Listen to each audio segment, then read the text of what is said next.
रत्नागिरी शहरातील MIDC परिसरात राजस्थानी पोशाखातील महिलांनी 31 डिसेंबर 2024 रोजी घरात प्रवेश करून चोरी केल्याचा त्यांच्यावर आरोप होता। या चोरी प्रकरणी काही संशयित महिलांना रत्नागिरी शहर आणि गुन्हा शाखेच्या पोलिसांनी गोवा थिवीम येथून ताब्यात घेतले। या प्रकरणी ग्रामीण पोलीस स्थानक रत्नागिरीच्या पोलिसांनी विशेष कामगिरी केली। आज सकाळी या संशयित महिलांना ग्रामीण पोलीस ठाणे येथे आणण्यात आले।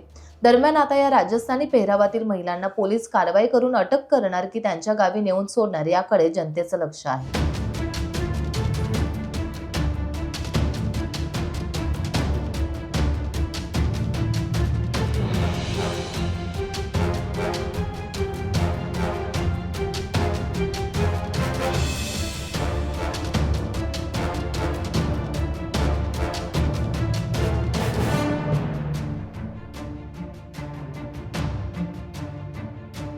टाइम्स डिजिटलला लाईक करा, शेअर करा, सबस्क्राईब करा आणि बेल आयकॉन दाबायला विसरू नका।